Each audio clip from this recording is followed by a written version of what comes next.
ਕਿਹੜੇ ਨਾਲ ਸੀ ਖੜੇ ਤੇ ਕਿਹੜੇ ਛੱਡ ਕੇ ਤੁਰੇ, ਕਿਹੜੇ ਸਾਨੂੰ ਵਰਤ ਕੇ ਦੱਸਦੇ ਬੁਰੇ। ਉਹਨਾਂ ਦੱਬਣ ਨੂੰ ਜ਼ੋਰ ਪੂਰਾ ਲਾ ਲਿਆ, ਜੋ ਮਿੱਠੇ ਮਾਰਦੇ ਸੀ ਪੋਚੇ ਵੀਰਿਆ।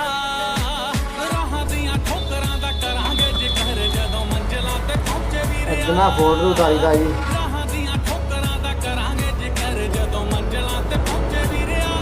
ਹੀਰ ਦੇ ਕੇ ਹੀਰਨਾ ਫੋਟੋ ਉਤਾਰ ਦੀਦਾ। ਬਾਪੂ ਦੇ ਅਧੂਰੇ ਅਜੇ ਸੁਪਨੇ ਪਏ, ਲਓ ਜੀ ਪਿੱਛੇ ਰੈਡਮੀ 6 ਕੰਪਲੀਟ ਹੋ ਗਿਆ ਫੋਟੋ ਸਾਡੀ। ਤਰੱਕੀਆਂ ਦੇ ਦੇਣੇ ਉਹ ਜਿਹੜੇ ਚਿਰਾਂ ਤੋਂ ਸੀ ਲੋਚੇ ਵੀਰਿਆ। ਰਾਹਾਂ ਦੀਆਂ ਠੋਕਰਾਂ ਦਾ ਕਰਾਂਗੇ ਓਕੇ ਫੋਟੋ ਹੋ ਗਿਆ ਜਦੋਂ ਮੰਜ਼ਿਲਾਂ ਤੇ ਪਹੁੰਚੇ